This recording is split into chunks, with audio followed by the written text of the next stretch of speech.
Kawasudo ni apisas adek ma otenore kod jalup jatend piny Joten Gachagua odaa dhoggi gi apisas mag okwach kich kaluwore gi ng'anyo mar rawere mag Gen Z ma osebedo ka ibago e pacho ka. Apisas go ting'o jaod bura ma Nyeri Town Ngunjiri Wambugu, jaod bura ma Embakasi West machon Joten kod jating dai mar Gachagua Munene Mumbi.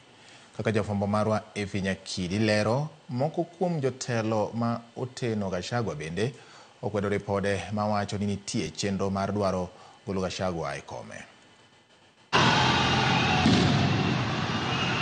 E kinde manonro e wi jogo mosebedo ka chiwo sir ne ng'anyo mar rowere dhi nyime, ji adek ma iteno gi jalup jatend piny Rigathi Gachagua gin moko kuom jogo midayo dhogi kaluwore gi keto chenro mag ng'anyo mar rowere mosebed kibago e pacho kaendi kendo chiwo sir ne chenro ma kamano.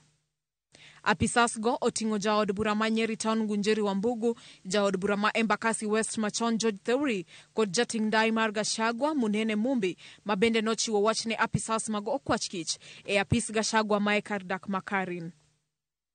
Ji adek go kaachiel gi jood bura ariyo mamoko osendikore mar konyo e nonro mageto keto ayanga sir ne ng'anyo mar rowere mosekelo tho mar ji 60 kod hinyruok ne oganda moko.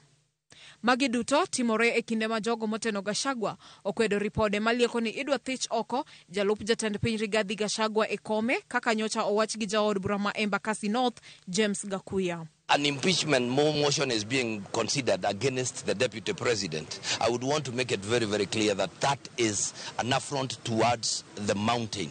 And it is really an attack on us as a people. And we will not take it lying, but it has its consequences. Whoever feels that that is the way to go, we kindly tell them, bring it on. Nyakidi, Ramogi TV.